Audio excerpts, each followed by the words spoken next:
Hey, all my Crimsonites, and welcome to the Crimson Cure channel, where we embrace our femininity, increase our womanly value, and celebrate our brothers. So join me on our feminine journey to learn, heal, and grow. Hey there, my Crimsonites, and welcome to the Crimson Cure channel. I'm your host, femininity coach, and author of the Crimson Cure, and this is my perspective. So we got a divestor that is waking up to the fact that she's really not Mrs. Cartwright or Mrs. McGillicuddy. After all, it took her by surprise. I don't know why.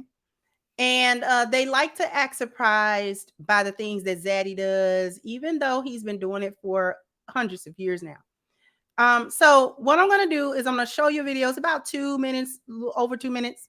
I'm only going to let it run once so you can hear the foolishness for yourself. I don't believe she's really got any language in here. If so, it's very little. So I'm going to run it and then we're going to come back and cook it. So here we go.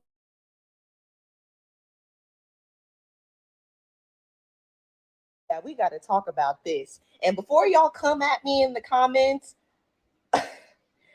this is a personal testimony as someone who has dated outside of my race, plenty, okay? A lot of y'all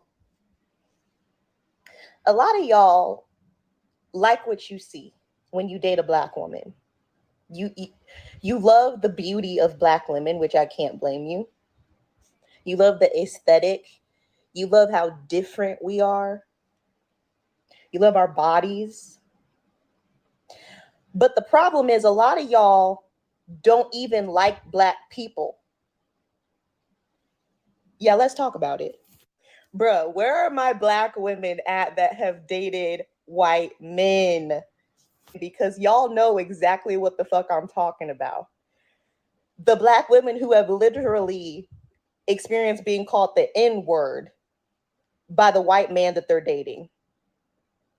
Let's talk about white men that have literally had children by Black women, but can't stand Black people. Why do y'all do that? It honestly, I'm discombobulated because make it make sense. Hold up, let me do some math real quick. Yeah, it's not adding up because how you gonna date somebody and then just pretend the whole time like you really mess with them and fuck with them, and whole time you racist as hell, can't stand me. True story. I have a friend who's half white. She says her dad is a stone cold racist. When I say this white man hates it that his daughter identifies as a Black woman. Explain that to me. Please. I want to know. Get in the comments and explain it to me. Because y'all been doing this shit since slavery and even before then. Yeah, because we haven't forgotten. We ain't forgot. So y'all need to stop. If y'all really aren't down for Black culture and Black people, stop dating us. Because it's actually very disrespectful and it's hurtful. And I'm not with it. So stop.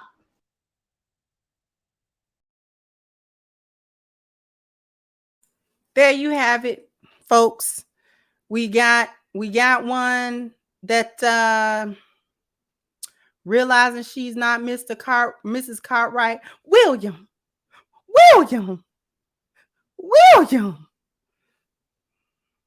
Give me turn your car in. We can build an empire together. Turn the car keys in. I'm not fooling with you no more. I already helped you ruin your family, ruin your base, talk crazy and act crazy with Black men. The family that prays is a lot deeper than people think it is. And then leave you high. There's such a lesson in it. Such a lesson in it for hyenas. Even the ones that call themselves not divesting. Might do a review on that movie. That was actually one of Tyler Perry's best works. See, if you just look at some of his stuff from a different perspective, you'll actually see something different. But I'm not going to get off on a tangent of that. We coming back to Mrs. McGillicuddy and realizing she not even that. It's hurtful and it's disrespectful. You're just not figuring it out. And you know what? She admits that this has been going on in slavery and before that. If you've ever read the book or heard of it, Daughters of the Trade. This is something that hyenas have been doing, giving access to zaddy to them sexually and all of that stuff, only to turn around and be betrayed by the very man or group of men that they openly gave access to, typically to the detriment of their own people, of their own culture, and of their own community. Then going to try to say at the end there, if you're not down with us, to stop dating us, stop running up behind Mr. Cartwright. He's not chasing you, you chase him. Let's get that straight. He's not chasing you, you're chasing him. You running up sniffing behind him. Okay, you sniffing his dirty drawers. Let's get that right, because I don't be seeing no whole, but I don't see a movement of white men that's coming to get black women. I don't see no movement. Y'all got a little movement. Y'all little divestor movement. Y'all got a whole movement that y'all done named that is centered and based upon getting with zaddy, no matter who he is, what he is, or how racist he is, or how much he can't stand you, as a thumbing your nose to black men. Somehow you think that's supposed to hurt black men, that you over there giving Mr. Cartwright an aneurysm. And you are mad because he won't come to you in droves and come get you. He not leaving Mrs. Cartwright. You dang on right he don't like you. I keep telling you he don't like you. I guess you needed to hear it from another divestor. They don't like you. They like to knock you down. They like to have sex with you and all that kind of yada, yada, yada. They don't really like you. They don't be liking having babies with you either. They don't really like that. That is for survival purposes, 9 times out of 10.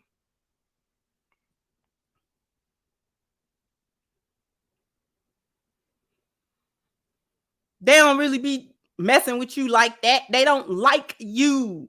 You don't upgrade them. You don't really benefit them beyond like the sex and stuff like that. That's it.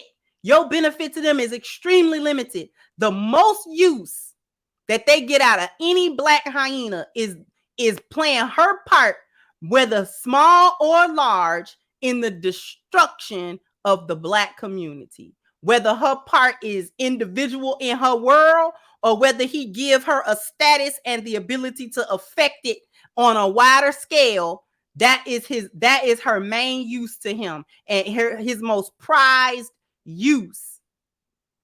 After you fulfill that, you are nothing. You are nothing. It's y'all that mistake his lust for love and for wanting you and for wanting to give you the prestige of white femininity and white womanhood. You're not Mrs. Cartwright. Keep telling y'all that how many times. Got getting in your thick head, your thick skull. They don't mess with y'all like that. The only men that even slightly mess with y'all like that is black men. And you take heaping boo-boos on black men all the time. But them the only men that even halfway look at you and even halfway take you seriously. They're the only ones. Every other demographic of men know you a plaything. And they treat you accordingly. Asian men do it. Hispanic men do it. White men definitely do it. Every other ethnicity of man. Africans will play with you. Whatever ethnic background he's got, whatever culture he comes from, whatever his nationality is, the men across the world know to treat American Black women as nothing more than sluts and concubines and whores, not to be taken seriously, certainly not to be married, not to be committed to, or anything like that. You just knock them down because that is how y'all present. Y'all present as whores, y'all lead with y'all coochies on in every area and think that somehow a man is supposed to see your value beyond what you show him, and you don't. And you lick up and sniff up behind zaddy. You don't care if he call you an n-word with the hard er, you get off on it. He know that. He know he can do anything. You just a little butthurt right now, but she ain't gonna stop dealing with zaddy because she love him too much. He can do anything, literally anything. Chad Wheeler's girlfriend was beat to within an inch of her life. And if I'm not mistaken, she went back. Stop playing with everybody. That's why he do what he do, say what he say, treat you with disrespect and all that kind of stuff. Talk to you like a dog. You know what I'm saying? Disrespect you to your face and all that kind of stuff. He get around his buddies and his family and call you all kind of N-words and let his daddy call you one and all this kind of stuff. That's why, because you are nothing more than his pet, his dog, his B word. You're his female dog. You literally that.